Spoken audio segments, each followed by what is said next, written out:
Hello દોસ્તો, જય દ્વારકાધીશ. તો આજે છે ટાઢી હાચમ. તો આપણે ટાઢી હાચમની મોજ કરી ટાઢું ખાવાનું.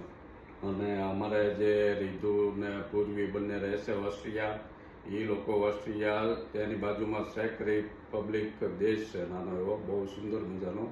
એની સાંસ્કૃતિક ધરોહર રૂપે જૂના બાંધકામો જે કાંઈ છે એ બધા જાળવી રાખેલા છે. તો એના વિડીયો એને મોકલે છે. બીજું કે આપણી જે હાથમ આઈટમમાં રાંધણ સેટમાં જે રાંધીને ખાવાનું આવે ટાઢું, એવું એને કાલે રસોઈ બનાવી હતી, ફરસી પૂરી અને ગાંઠિયા. તો એના સરસ મજાના વિડીયો એને મોકલે છે. અને આપણી ટાઢી આઈટમ આપણે ઉજવી એનો છે. તો બહુ મસ્ત વિડીયો છે. તો તમારે લોકોને જોવો હોય તો આરકે બુધેલ વ્લોગ યુટ્યુબમાં સર્ચ કરજો, એટલે આવશે. અને વ્લોગ ગમે તો સબસ્ક્રાઈબ કરજો. જય દ્વારકાધીશ.